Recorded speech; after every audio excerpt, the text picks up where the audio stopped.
New information tonight about a fatal crash during a training exercise at Fort Carson last year. KRDO News Channel 13's Bart Bedsole is live at Fort Carson. And Bart, you spoke with one of the survivors of that crash, and he's raising some serious concerns here. Yeah, Heather, Sergeant Tim Riney spent several months in the hospital after the crash last year. He hopes the release of a new Army report this week about that crash last year will help change a culture here at Fort Carson of putting the mission before soldier safety. In a report released this week, most of the Army's conclusions about the cause of last year's crash were blocked. It does say that medical personnel recommended that the only victim, Staff Sergeant Justin Holt, not be a part of the exercise due to an unspecified medical condition.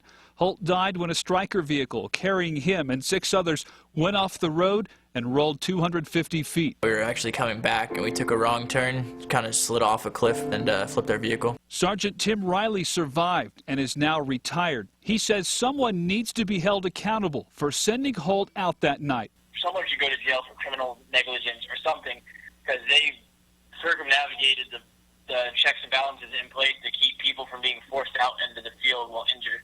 Riney's father says his son didn't want to talk about the crash until he got out of the Army entirely. We had to keep quiet because everything would have blown back on my son.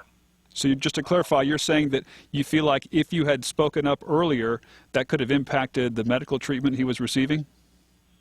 That would have absolutely 100% impacted my son's treatment.